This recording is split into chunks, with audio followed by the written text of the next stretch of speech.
So what exactly is Skramz? Other than being a rather odd label that never ceases to make me cringe a little bit, it actually represents a subgenre with a pretty rich and interesting history.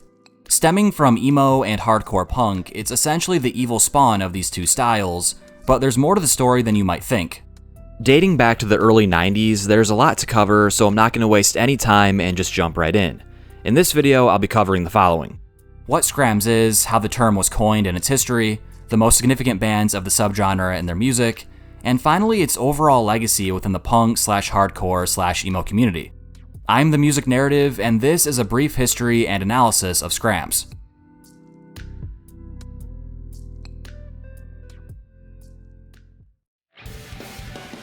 First things first, what is Skramz in simple terms?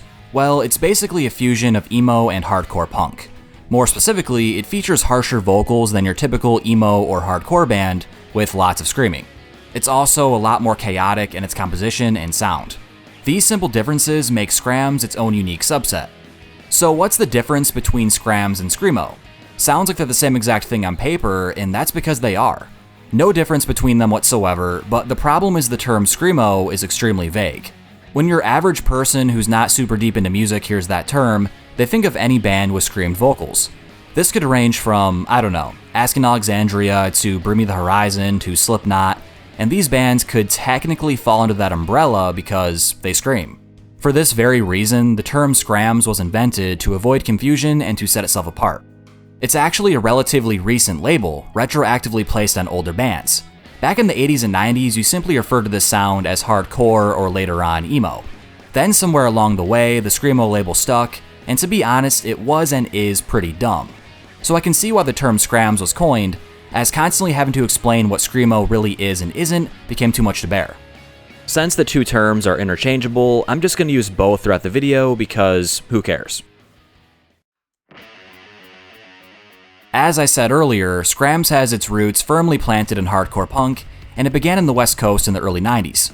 The first band really credited as pioneering Skramz as we know it today is Heroin from San Diego. Not only were these guys pivotal to emo as a whole and the entire aesthetic, but they also perfectly fit under the Skramz umbrella as well. Heroin had a harder edge compared to contemporaries such as, say, Indian Summer or Policy of Three. These two bands to me more closely represent straight up emo, not afraid to tone things down when necessary to add an emotional effect. But Heroin, on the other hand, is more balls to the wall hardcore, featuring screams that went on to become the hallmark vocal style of Skramz. Another early band commonly referred to as a pioneer of Skramz is Antioch Arrow. Kinda starting to feel like deja vu, as I just talked about these bands in my last video about emo album art. Check it out if you're interested. But yeah, these guys have a sound clearly inspired by DC hardcore from the 80s. Definitely more abrasive though, especially in the vocal department. Just like how Gravity Records pretty much created the 90s emo aesthetic, or at the very least popularized it, it also kind of kickstarted Skramz. Proto-Skramz at least. Both Heroin and Antioch Arrow were on the label, along with other bands such as Mohinder and Angel Hair that have been retroactively referred to as Skramz as well. But bands from other labels such as Portraits of Past began to emerge to help move this style and sound forward. Eventually, as the 90s went on and emo and hardcore progressed and evolved, so did Skramz. It started to develop more of a distinct sound as the style grew more and more popular and spread around the US. What started on the West Coast made its way to the East Coast by the middle of the decade. This is when some of the best known and loved bands of the subgenre began to emerge. I mean, the heaviest hitters of Skramz all started in the same exact year, 1997. You've got Orchid, you've got Page 99, you've got Saetia, and you've got Jeromes Dream. To this day, people love these bands and they're talked about often. Personally, I'd consider this era of Skramz to be the second wave and by far the most important. First wave was the sound of emo and hardcore coming together in such a way for the first time, essentially being the blueprint, but the second wave saw the subgenre become its own unique thing. Skramz or screamo, whatever who cares, now had its own discernible scene, style, and attitude. From here, the subgenre would enter its most creative period, and back-to-back classics were released in only a few short years. The beginning of the new millennium saw continued momentum and growth for Skramz. In fact, 2000 was a big year as some notable bands formed. Circle Takes the Square, City of Caterpillar, After School Knife Fight, and Hot Cross to name only a few. The subgenre was not only getting heavier as it went on, but also a lot more diverse. As was common practice for underground bands of this style, most only lasted 2 to 5 years and that was it. But still, the impact has remained strong and has only grown stronger as the years have gone by. So everything was going well in regards to sound, and the scene was still very much alive, but the 2000s would end up being an interesting decade for Skramz in ways both good and bad. I'll start with the good. Well, a slew of newer bands helped keep the sound alive and push things forward. Funeral Diner and Gospel were doing really cool things, as well as the bands I mentioned earlier like Circle Takes the Square and Hot Cross. Even bands from other countries had adopted the subgenre, such as Daitro and La Quiete. The style was now reaching more people than ever before, no longer confined to the East or West Coast. All of a sudden, after a decade of underground bands cultivating and shaping Skramz, it started to get mainstream attention, but in the worst way possible. With bands like The Used and Funeral for a Friend finding success, the screamo label became attached very quickly. Casual music listeners from around the world began referring to any song with screams as screamo. Mallcore had officially taken over the label, and screamo became a dirty word for many.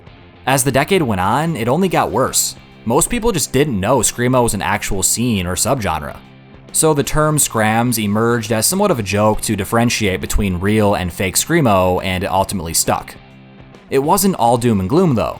Bands of the mallcore variety likely acted as a gateway for some listeners to discover actual screamo. If it weren't for mallcore bands blowing up in the 2000s, the history of Skramz might look very different. Maybe it wouldn't be as remembered.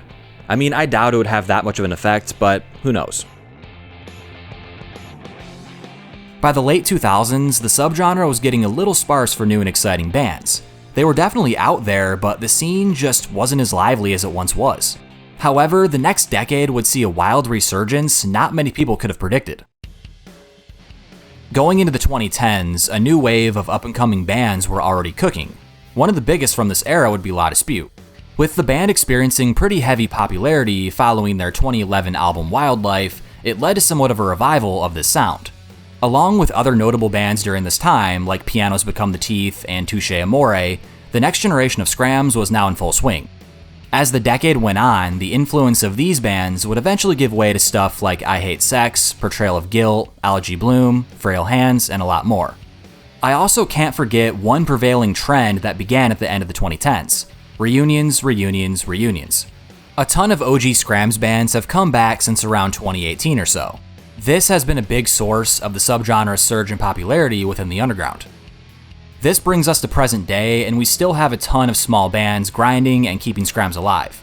While not as innovative as it once was, it still remains an incredibly influential subgenre that spawned a shitload of monumental bands and albums.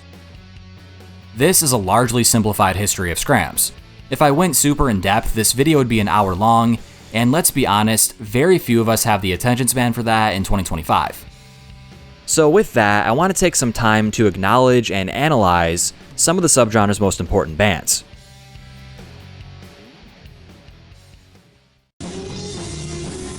The first band I would like to discuss is Merchant Ships. Formed in 2008, these guys have largely become a meme within the emo scene, mostly due to their song Sleep Patterns.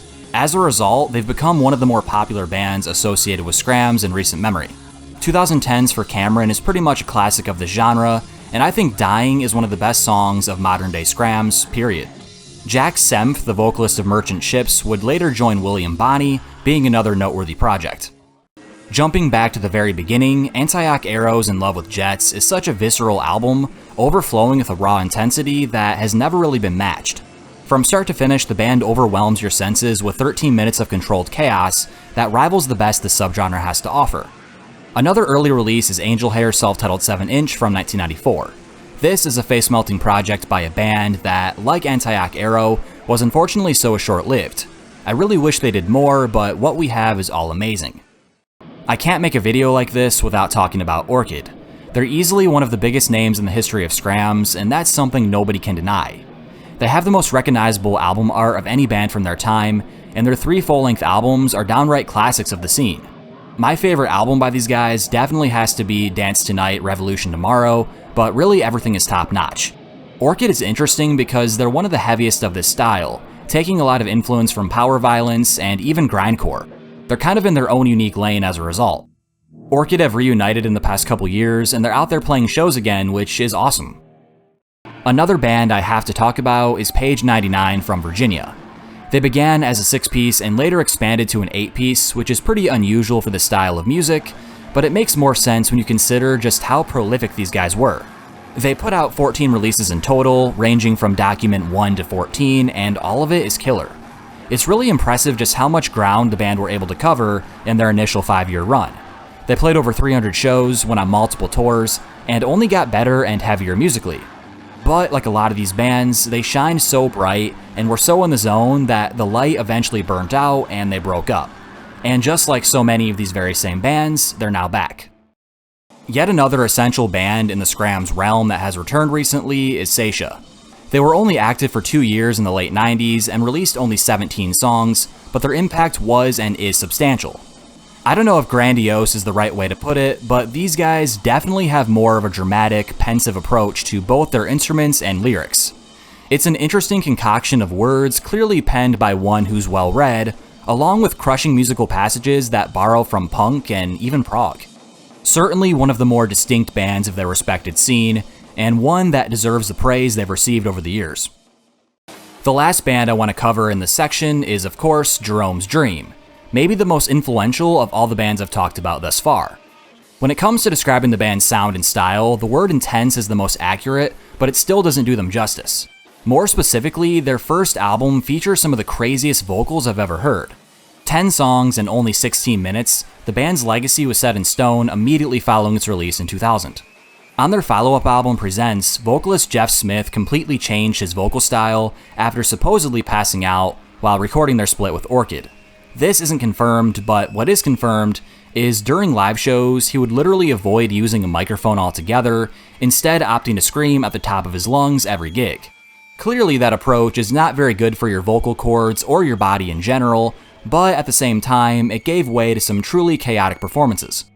It should go without saying, Jeromes Dream were all about business. They were not afraid to push the envelope musically from the get-go, writing some of the most frantic and crushing music of their era. The band broke up in 2001, but returned with a carefully refined and honed comeback album in 2019. Their next and most recent album, The Grey in Between, would follow in 2023. Jeromes Dream were and are real innovators of the scene, and are definitely on the Mount Rushmore of screamo/Skramz, hands down.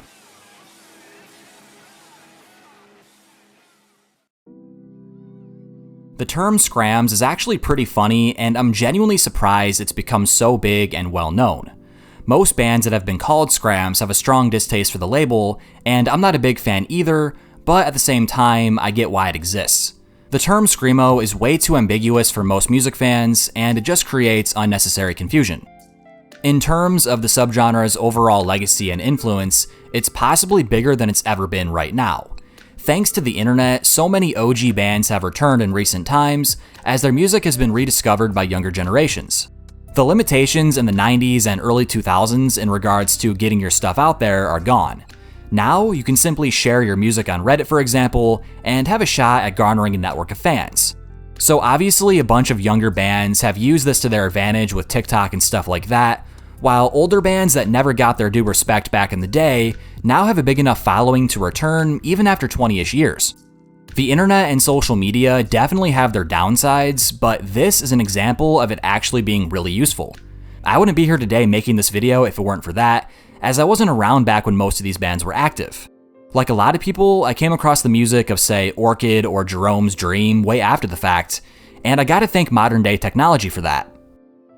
Current Skramz bands are carrying the torch and keeping the legendary subgenre alive in 2025. Admittedly, most of the bands I listen to are older, but there are a few current bands I'd like to recommend. This first band is brand new and just put out their first album on July 6th. They're called Absent from the Morning Headcount, and I highly recommend checking them out on Bandcamp. Another band making great Skramz is Life. These guys are actually super unique as they're not afraid to experiment in a variety of ways. A good amount of their songs hover around the 10-minute mark but still remain interesting, and I love how one track will be beautiful and melodic, while the next will be so unforgivingly heavy. Life seems to have a lot of buzz surrounding them, and they deserve it. Finally, Jillian Carter formed in the mid-2000s, but they released one of the best Skramz albums of this decade so far. It's called Salvation Through Misery from 2022, and I can't emphasize enough just how quality every song is. I haven't heard many people talk about this band, but hopefully that changes. Pummeling riffs, smashing drums, and absolutely devastating lyrics define Jillian Carter, so give them a listen if you haven't already. And just like that, another video is in the books. Leave a like, comment, and subscribe if you enjoyed, it's always appreciated. Also, just to let you guys know, I'm on the gram as well, so you can follow me on there if you'd like. Also, let me know what I should do next. I kinda wanna cover some 90s emo bands like Cap'n Jazz or Mineral, but I still haven't decided yet. So don't be afraid to give me your input in the comments down below. Anyway, I'll see you all later, take care.